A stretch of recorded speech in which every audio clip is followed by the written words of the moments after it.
Olá, aluno. A nossa aula de hoje é continuação das funções inorgânicas, então a gente vai estudar hoje a função sal.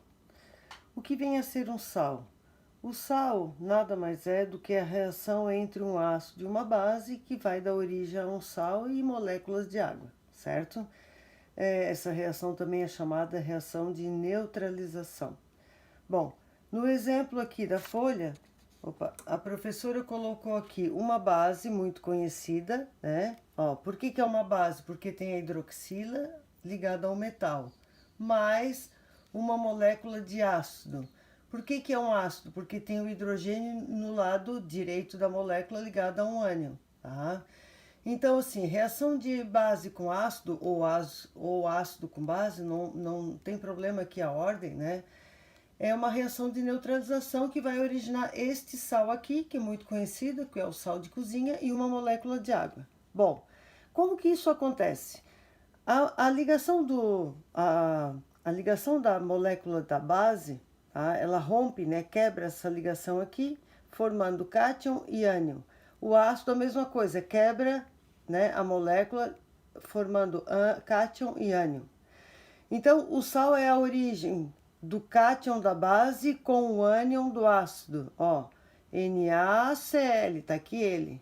Então, positivo com negativo.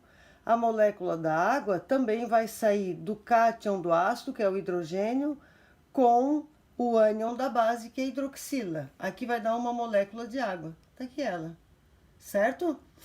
Então, toda base, todo ácido, em meio aquoso, em solução, você já sabe que formam eletrólitos, ou seja, tem o cátion e tem o ânion. O sal, a mesma coisa. Esse sal aqui, em meio aquoso, vai liberar íons. Ó, se eu cortar a molécula, partir essa molécula aqui, vai formar o cátion e o ânion. Então, na formulação de uma molécula iônica, inorgânica, desculpa, de uma função inorgânica, nós sempre teremos o cátion e o ânion, tá? Porque forma a solução eletrolítica em meio aquoso, beleza? Uma molécula d'água, por quê? Porque é uma monobase e um monoácido, tá? Então, uma molécula de água. No segundo exemplo, essa substância aqui é uma base, porque é uma hidroxila ligada a um metal. Aqui é um ácido, né? Monoácido, formado pelo hidrogênio e o bromo. Então, vai romper a ligação aqui da base e a ligação do ácido aqui. Cátion e ânion, cátion e o ânion. O sal é a origem do cátion da base com o ânion do ácido. Tá aqui ele, KBr. Sempre o cátion na frente, na formulação de qualquer substância inorgânica, tá? Sempre o cátion na frente. E a água, então, é a origem do hidrogênio do ácido com a hidroxila da base, o cátion e o ânion. Tá aqui a molécula d'água. Uma molécula d'água, por quê? Monoácido, monobase. No terceiro exemplo, nós temos aqui um diácido e uma dibase, ó, 2 hidrogênios, 2 hidroxilas. Por isso, 2 moléculas de água, certo? 2 moléculas de água, porque a formação de um diácido com uma dibase. Rompe a ligação do ácido aqui, rompe a ligação da base aqui. O sal formado vai ser o cátion da base com o ânion do ácido, sulfato de cálcio. Aqui no quarto exemplo não vai aparecer para vocês, tá? Mas aqui não tem problema, eu posso subir um pouquinho aqui essa folha, deixa eu tentar aqui. Ó, monoácido, monobase, rompe a ligação do ácido aqui, da base aqui. O cátion da base com o ânion do ácido, cianeto de sódio. E uma molécula da água, porque uma monobase, um monoácido. E isso, pessoal, é a reação de neutralização entre o ácido e uma base, tá? A nomenclatura, vocês vão lá na tabelinha de ânions, que a professora deu na primeira aula, quando iniciamos as funções para os ácidos, tá? Então, vocês vão procurar na tabela de ânions, como é o nome do Cl-. Vão lá buscar, vocês vão encontrar que o nome do Cl- é cloreto, então aqui vai ficar cloreto de sódio. Sempre o nome vem do ânion com o cátion. Ânion e cátion, ânion e cátion, ânion e cátion. Então, cloreto de sódio, Lá na tabelinha de ânions, o Br- é brometo, esse aqui é o potássio, então é brometo de potássio. Esse aqui é SO4, sulfato de cálcio. E esse aqui, o último, cianeto de sódio, certo?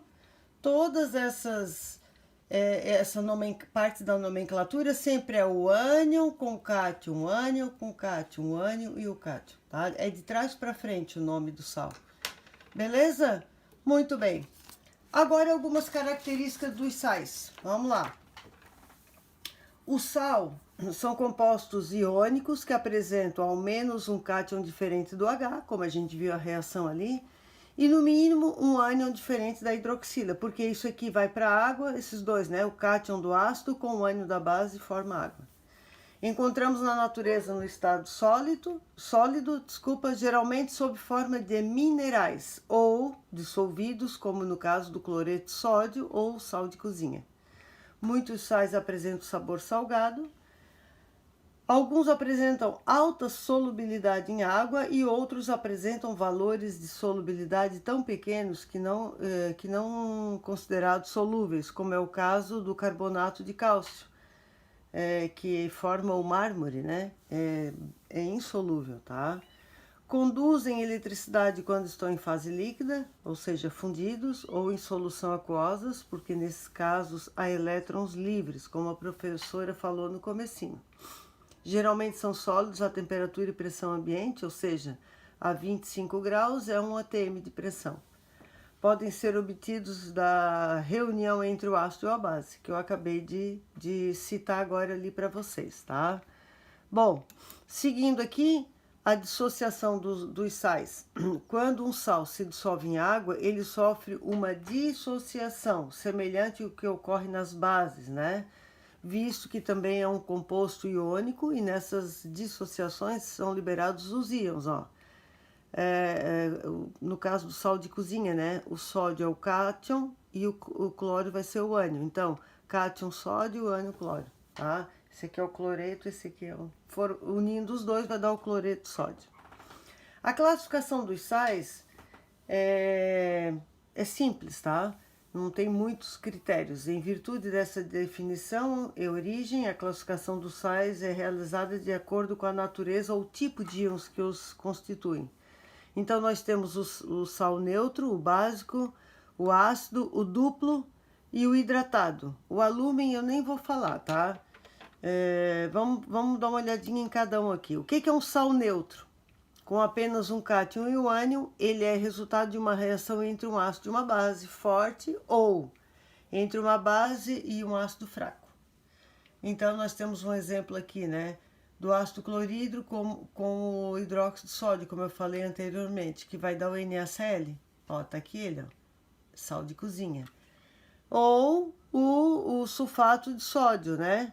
Que também é uma base, ó, uma base forte com ácido forte. Aqui em cima também, base e ácido, os dois são fortes, tá? Então, a gente diz que é uma reação de neutralização total. Todo o ácido, toda a base reagiram. Quando a gente fala de um sal ácido, é porque partes do ácido ficou, ou seja, esse tipo de sal é formado a partir de um ácido forte e uma base fraca.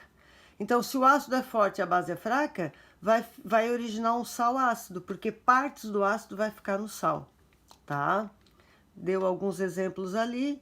Também nós temos um sal básico, que é a mesma coisa, referente a uma base forte e um ácido fraco. Se a base é forte e o ácido é fraco, então vai ficar partes da base no sal, tá?